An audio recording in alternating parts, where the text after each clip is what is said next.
श्रीगणेश प्रातः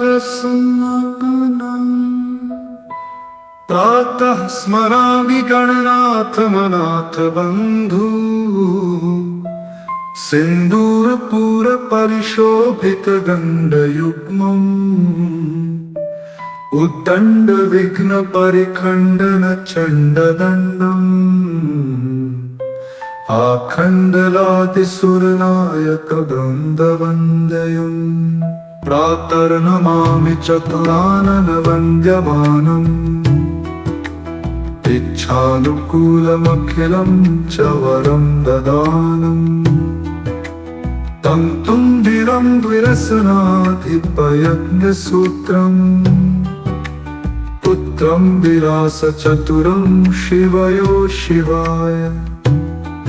प्रातर्भजाम्यभयदं खलु भक्तशोदावानलं गणविभुं वरकुञ्जरास्यम् अज्ञानकाननविनाशनहव्यवाहम् उत्साहवर्धनमहं सुतमीश्वरस्य श्लोकत्रयमिदं पुण्यं सदा साम्राज्यदायकम् प्रातरुत्थाय सततं यः पठेत् प्रयतः पुमान्।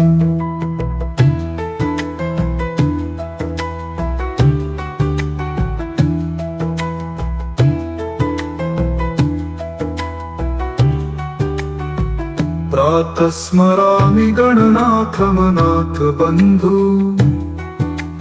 सिंदूरपूर परिशोभित गंडयुग्मम् उद्दंड विघ्न परिखंडन चंडदंडम् आखंडलादिसुरनायक वृंदवंदयम् प्रातर्नमामि चतुरानन वन्द्यमानम् इच्छानुकूलमखिलं च वरं ददानम् तं तुन्दिरं द्विरसनाधिपयज्ञसूत्रम् पुत्रं विलासचतुरं शिवयो शिवाय प्रातर्भजाम्यभयदं खलु भक्तशोदावानलं गणविभुं वरकुञ्जरास्यम् अज्ञानकाननविनाशनहव्यवाहम् उत्साहवर्धनमहं सुतमीश्वरस्य श्लोकत्रयमिदं पुण्यं सदा साम्राज्यदायकम् प्रातरुत्थाय सततं यः पठेत् प्रयतः पुमान्।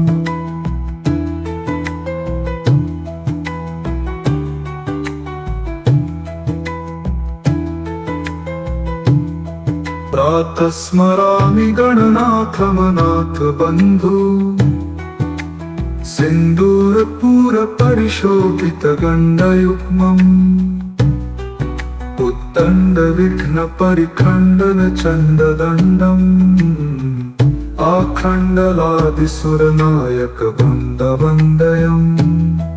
प्रातर्नमामि चतुरानन वन्द्यमानम् इच्छानुकूलमखिलं च वरं ददानम् तं तुन्दिरं द्विरसनाधिपयज्ञसूत्रम् पुत्रं विलासचतुरं शिवयो शिवाय प्रातर्भजाम्यभयदं खलु भक्तशोदावानलं गणविभुं वरकुञ्जरास्यम् अज्ञानकाननविनाशनहव्यवाहम् उत्साहवर्धनमहं सुतमीश्वरस्य श्लोकत्रयमिदं पुण्यं सदा साम्राज्यदायकम् प्रातरुत्थाय सततं यः पठेत् प्रयतः पुमान्।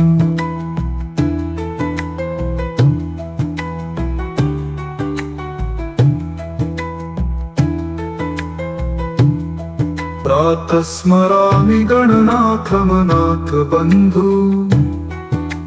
सिंदूरपूर परिशोभित गंडयुग्मम् उद्दंड विघ्न परिखंडन चंडदंडम् आखंडलादिसुरनायक वृंदवंदयम् प्रातर्नमामि चतुराननवन्द्यमानम् इच्छानुकूलमखिलं च वरं ददानम् तं तुन्दिरं द्विरसनाधिपयज्ञसूत्रम् पुत्रं विलासचतुरं शिवयो शिवाय प्रातर्भजाम्यभयदं खलु भक्तशोदावानलं गणविभुं वरकुञ्जरास्यम् अज्ञानकाननविनाशनहव्यवाहम्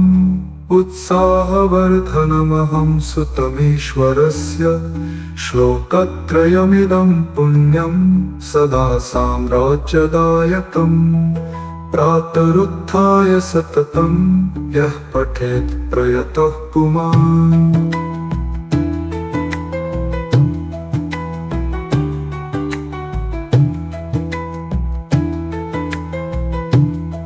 प्रातः स्मरामि गणनाथमनाथ बन्धु सिन्दूरपूरपरिशोभितगण्डयुग्मम् उद्दण्डविघ्नपरिखण्डनचण्डदण्डम् आखण्डलादिसुरनायकवन्दवन्दयम् प्रातर्नमामि चतुराननवन्द्यमानम् इच्छानुकूलमखिलं च वरं ददानम् तं तुन्दिरं द्विरसनाधिपयज्ञसूत्रम् पुत्रं विलासचतुरं शिवयो शिवाय प्रातर्भजाम्यभयदं खलु भक्तशोदावानलं गणविभुं वरकुञ्जरास्यम् अज्ञानकाननविनाशनहव्यवाहम् उत्साहवर्धनमहं सुतमीश्वरस्य श्लोकत्रयमिदं पुण्यं सदा साम्राज्यदायकम् प्रातरुत्थाय सततं यः पठेत् प्रयतः पुमान्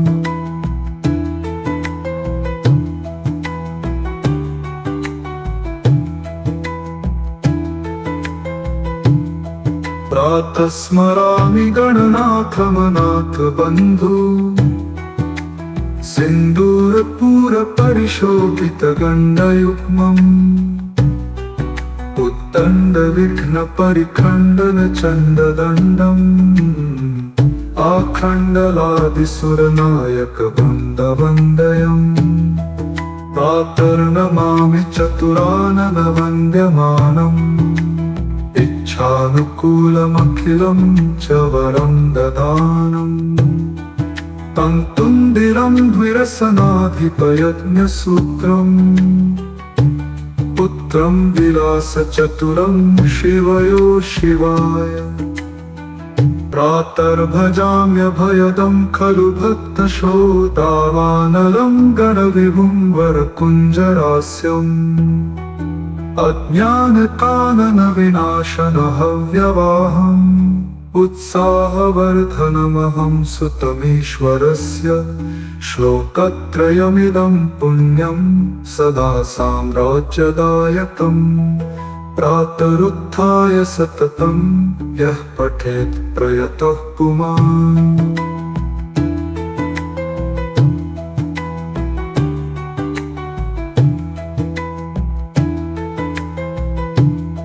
प्रातः स्मरामि गणनाथमनाथ बन्धु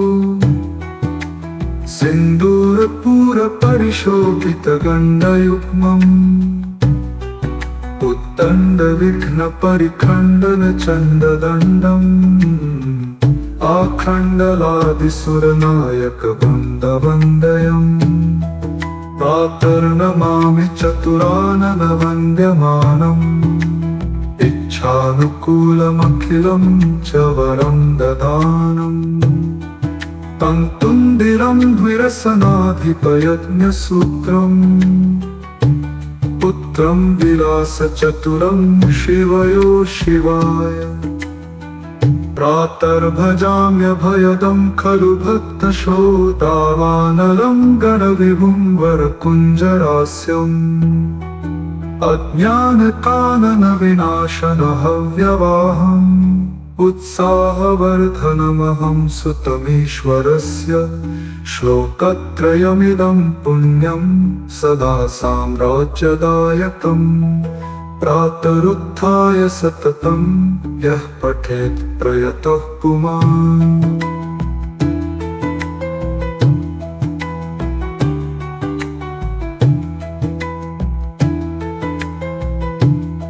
प्रातः स्मरामि गणनाथमनाथ बन्धु सिन्दूरपूरपरिशोभितगण्डयुग्मम् उत्तण्डविघ्नपरिखण्डनचण्डदण्डम् आखण्डलादिसुरनायकवृन्दवन्दयम् प्रातर्नमामि चतुराननवन्द्यमानम् इच्छानुकूलमखिलं च वरं ददानम् तं तुन्दिरं द्विरसनाधिपयज्ञसूत्रम् पुत्रं विलासचतुरं शिवयो शिवाय प्रातर्भजाम्यभयदं खलु भक्तशोदावानलं गणविभुं वरकुञ्जरास्यम् अज्ञानकाननविनाशनहव्यवाहम् उत्साहवर्धनमहं सुतमीश्वरस्य श्लोकत्रयमिदं पुण्यं सदा साम्राज्यदायकम् प्रातरुत्थाय सततं यः पठेत् प्रयतः पुमान्।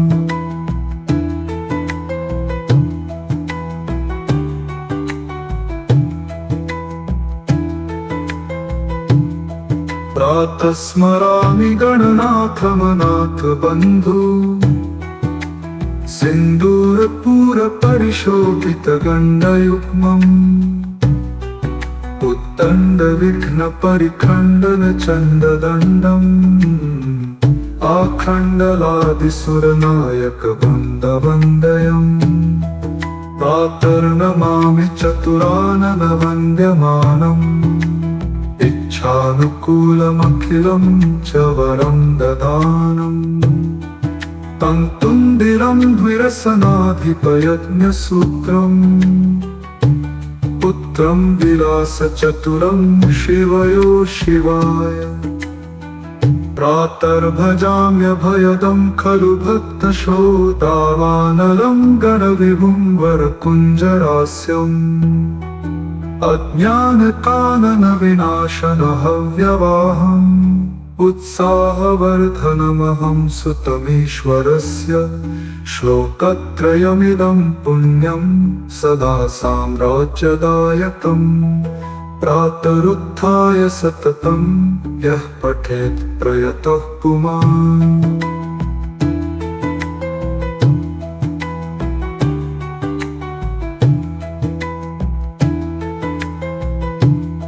प्रातः स्मरामि गणनाथमनाथ बन्धु सिन्दूरपूरपरिशोभितगण्डयुग्मम् उत्तण्डविघ्नपरिखण्डनचण्डदण्डम् आखण्डलादिसुरनायकवृन्दवन्दयम् प्रातर्नमामि चतुराननवन्द्यमानम् इच्छानुकूलमखिलं च वरं ददानम् तं तुन्दिरं द्विरसनाधिपयज्ञसूत्रम् पुत्रं विलासचतुरं शिवयो शिवाय प्रातर्भजाम्यभयदं खलु भक्तशोदावानलं गणविभुं वरकुञ्जरास्यम् अज्ञानकाननविनाशनहव्यवाहम् उत्साहवर्धनमहं सुतमीश्वरस्य श्लोकत्रयमिदं पुण्यं सदा साम्राज्यदायकम् प्रातरुत्थाय सततं यः पठेत् प्रयतः पुमान्।